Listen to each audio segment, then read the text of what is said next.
Welcome back mga kando, at may pag-uusapan na naman tayong panibagong video kung paano ba naging trilyoner ang pamilyang Marcos.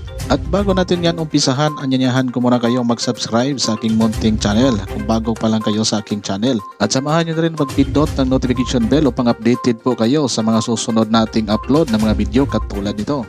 Ferdinand Emmanuel Edelin Marcos ay isa na palang milyonaryo o bilyonaryo bago pa man ito naging Pangulo ng Pilipinas. At paano nga ba siya naging kinatatakutan sa buong mundo? Yan ang ating alamin.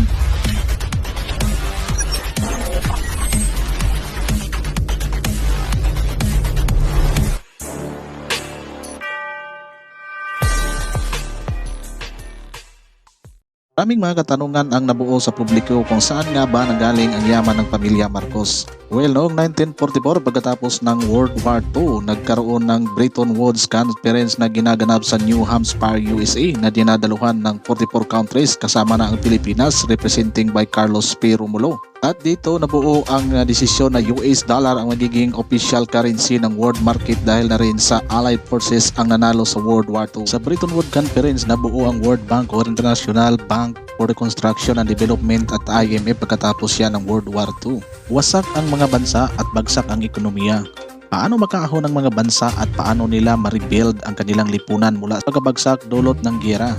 Yan ang purpose kung bakit nagkaroon ng Bretton Woods Conference. Ang napagdesisyonan dyan ay since US dollar ang official currency ng world market at upang makapag-participate sa kalakalan ng mga bansa, kailangan ipalit ang kanilang mga ginto sa US dollar, ang kanilang mga gold at iba pang national assets. Na sa madaling salita, ang gold ng isang bansa ay kailangang palitan ng dollar o ang mga gold ng ibang bansa ay palit sa Federal Reserve para magkaroon sila ng pundo into the form of US dollar. Katanungan, paano nga ba nila gagawin iyan?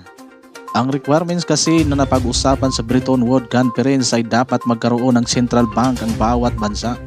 Ang problema nga lang nito, walang gold ang mga ibang bansa. Doon na nasali si Ferdinand Marcos dahil nung narinig niya ito na walang gold reserve ang ibang bansa ay agad si Marcos nag-alok ng pahiram ng kanyang mga naimbak na ginto. At take note, hindi pa naging presidente si Marcos sa time na ito dahil si Marcos ay mahilig talaga sa ginto. Noong 1939, isang attorney si Marcos at ilan sa kanyang mga napanalunan ay pinapalit niya or binili niya sa ginto. At pati na rin noong 1946 hanggang 1947 na isa siyang congressman under of the leadership of Manuel Rojas ay patuloy pa rin si Marcos sa pag-imbak ng mga ginto dahil alam niya ang halaga nito paglipas ng panahon. Dahil sa ipon ni Marcos na mga ginto, ipinahiram niya ito sa ibang mga bansa na walang gold reserve upang makapagpatayo sila ng central bank nila at makapag-participate sa world market.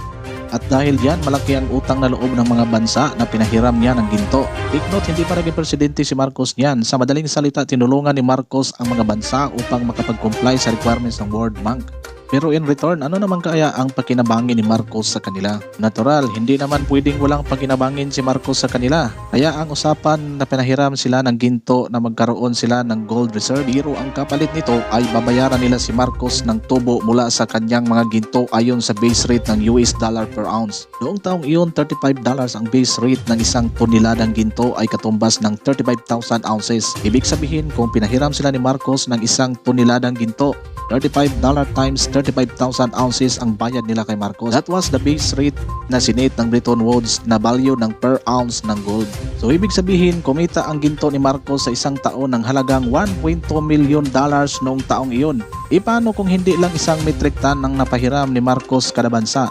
Take note, 178 countries ang napahiram ni Marcos sa kanyang mga ginto. Ngayong 2021 na, ang presyo ng isang ounce of gold ay nasa 2,000 US dollar. Bilangin mo kung ilang taon at ilang dekada na nasa kanila ang ginto ni Marcos. Kano na kaya ang kinita ng interest ng mga yan? Paano kung compound interest pa lang yan, di ba ang laki ng kinita?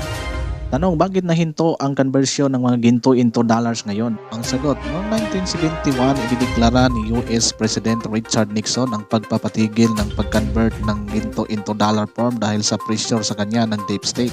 Ang epekto niyan, ang US dollar ay naging fiat money on Federal Reserve notes at hindi na based sa gold with gold certificate. Dahil diyan, mas lumobo ang presyo ng ginto simula noong 1973. Noong panahon lamang ni Fidel Ramos, nag-umpisa na ang Central Bank of the Philippines kon CBCP ay pinalitan ito ng Bangko Sentral ng Pilipinas kon BSP through New Central Bank Act of 1993. Mula noon, napailalim na sa kontrol ng Federal Reserve System ang ekonomiya ng Pilipinas dahil ang BSP ay naging membro ng Bank for the International Settlement kon BIS. At sa Switzerland nakabase iyan at diyan na rin nagumpisa na ang bangko sa ating bansa ay tumatakbo ayon sa dikta ng Federal Reserve System ng Amerika. Ang mga nabanggit nating mga kayamanan ni Marcos, i-White Eagle account pa lang yun ni Marcos. Hindi pa natin pinag-usapan ang White Mongolian account ni King Bernardo Carpio na na-transfer din kay Marcos.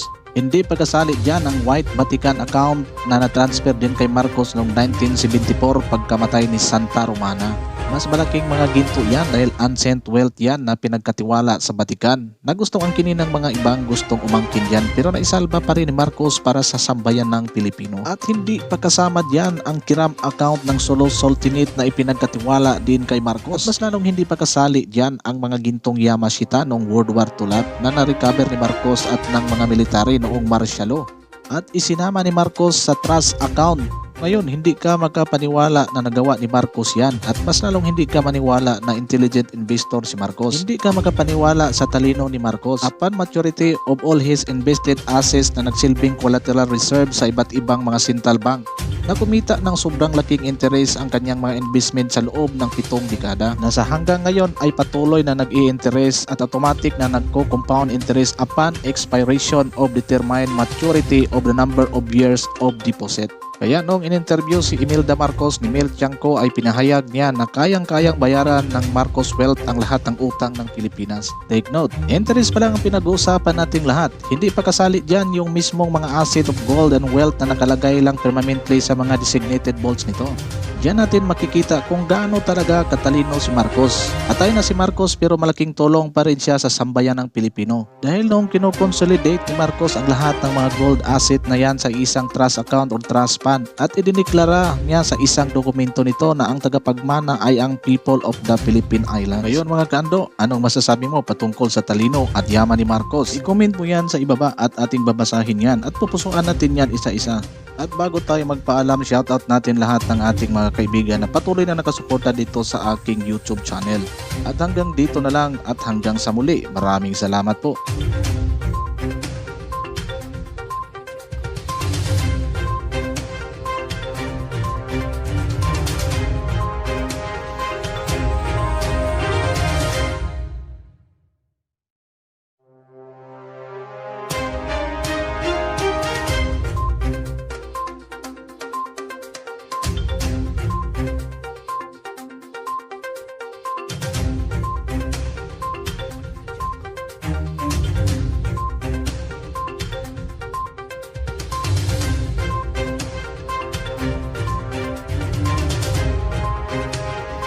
Economic indicators of my country in showing to you the dynamism and the vitality of our economy.